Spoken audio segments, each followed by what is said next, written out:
Gospodin s vama. I s duhom tvojim. Čitanje Svetog Evanđelja po Luki. Slava tebi, Gospodine. U ono vrijeme bijaše neka proročica Ana kći Penuelova iz plemena Ašerova, žena veoma odmakla u godinama. Nakon djevojaštva živjela je s mužem 7 godina, a sama kao udovica do 84. Nije napuštala hrama, nego je postovima i molitvama danju i noću služila Bogu.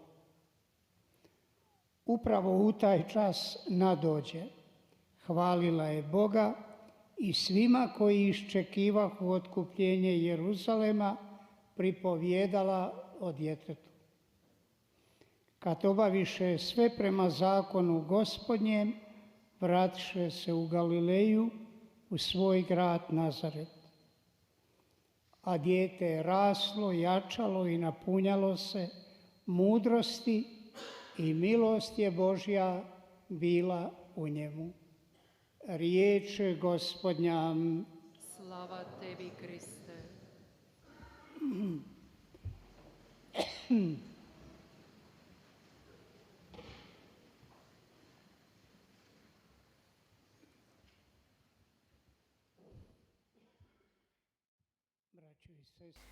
형제자매 여러분,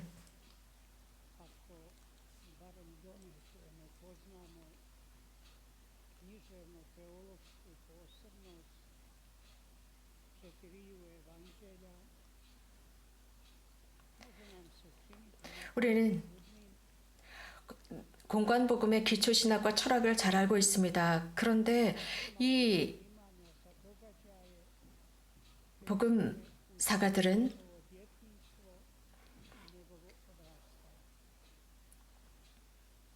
예수님의 유년 시절과 그분의 성장 시기에 관해서 크게 관심을 보이고 있지 않습니다. 공관 복음사가 중에 요한 복음사가와 마르코 복음사가는 예수님의 유년 시절과 성장 과정에 관해서 전혀 언급하고 있지 않습니다. 그러나 루카와 마테오 복음사가는 구약 성경을 바탕으로 예수님의 유년 시절과 성장 단계의 신비에 관해서 좀 더 깊이 들어가고자 합니다. 그래서 하느님의 신비, 하느님의 아들님께서 세상에서 오신 그 신비로 더 깊이 들어가고 있습니다.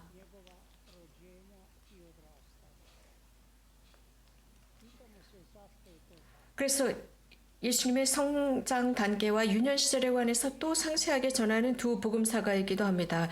왜 그럴까요? 예수님께서는 너무나도 단순한 방법으로 세상에 오셨습니다. 숨겨진 상태로 오셨습니다.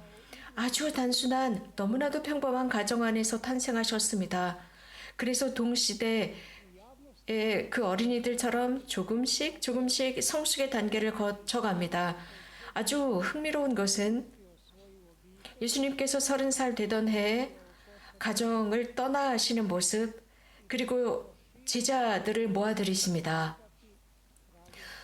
갈릴레아 전 지역을 다니시면서 하느님의 나라를 선포하시는 모습입니다.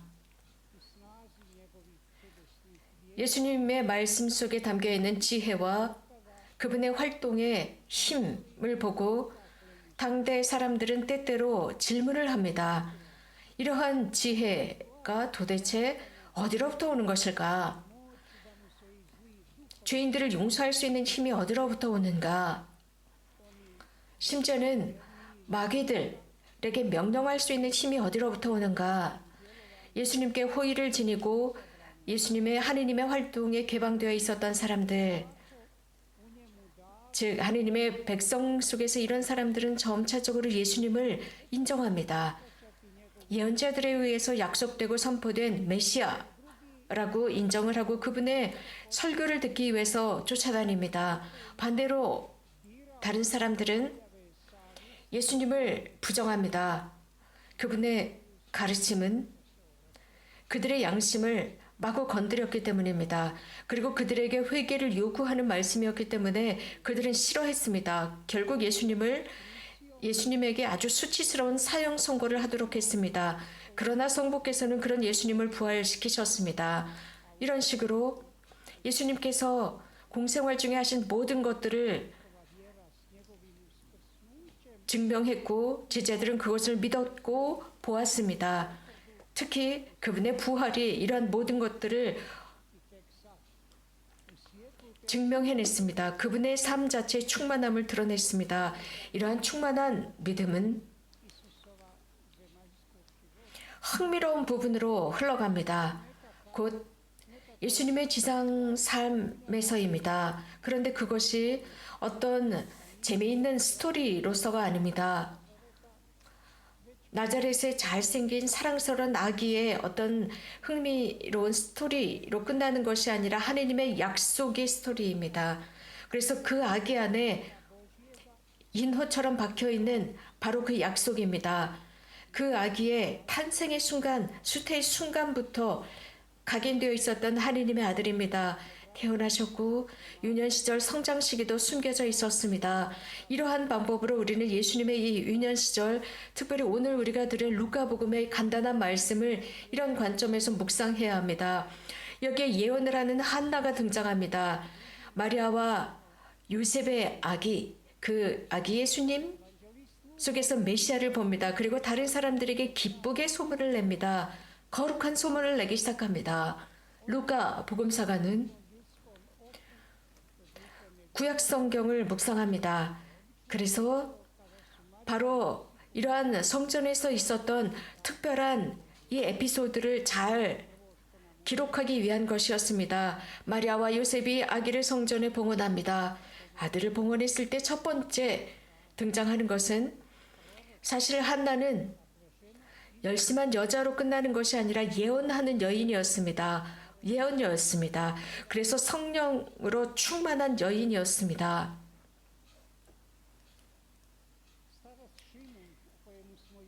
그리고 하느님의 신비를 사람들에게 드러내는 예언녀였습니다. 어제 우리가 들은 시메온도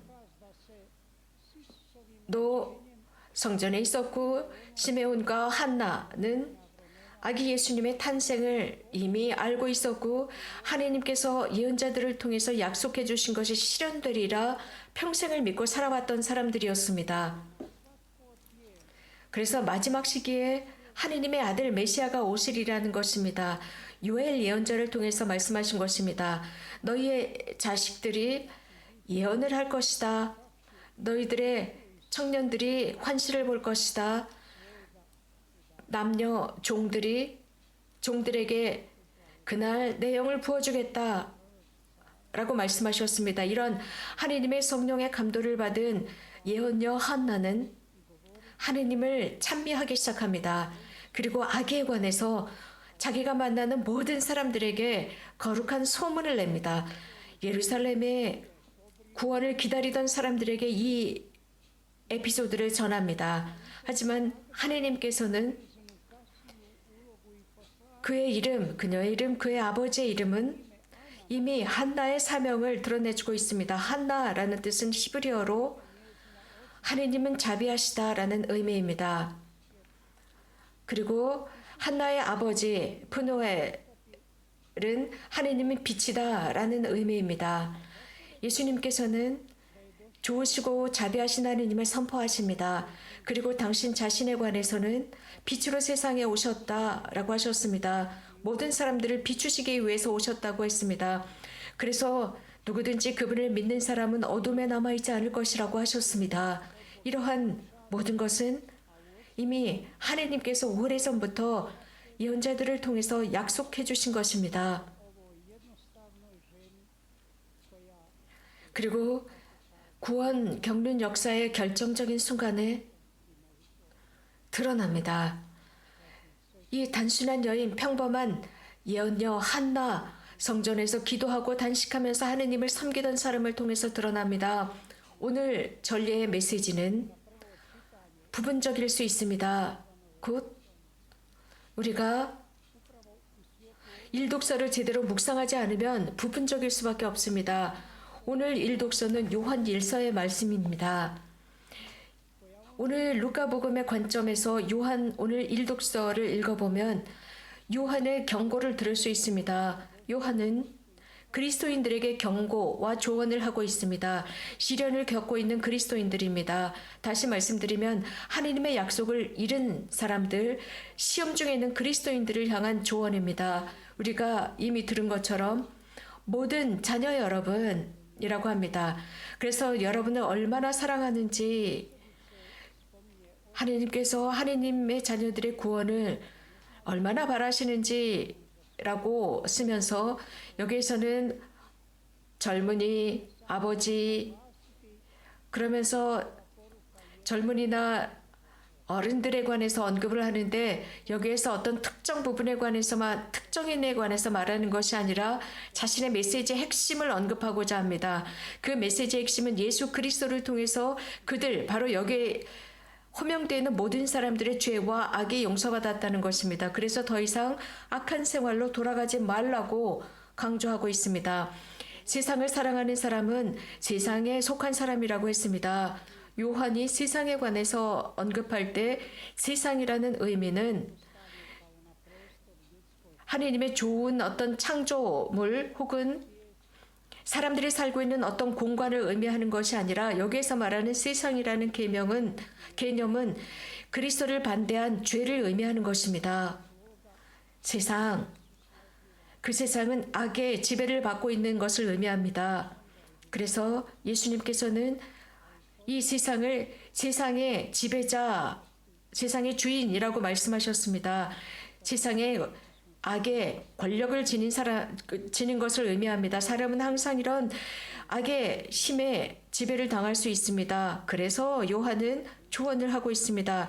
누구든지 세상을 사랑하는 사람은 하느님의 사랑이 그 안에 없다고 하셨습니다.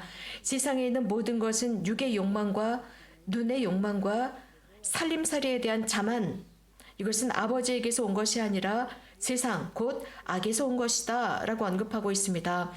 세상은 지나가고 세상의 욕망도 지나간다고 했습니다. 그러나 하느님의 뜻을 실천하는 사람은 영원히 남는다고 하였습니다.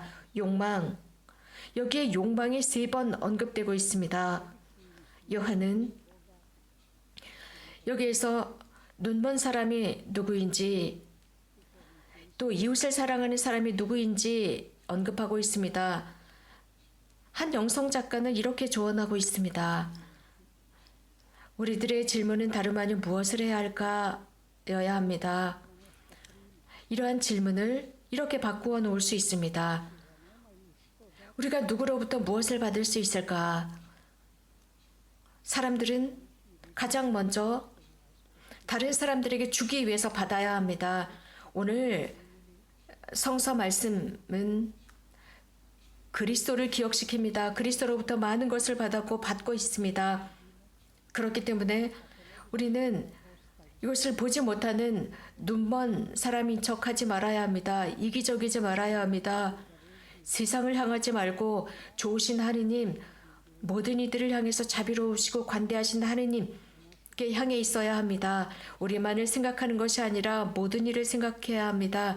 다른 사람들에게 도달하기 위해서 먼저 하느님을 바라볼 줄 알아야 합니다. 아멘.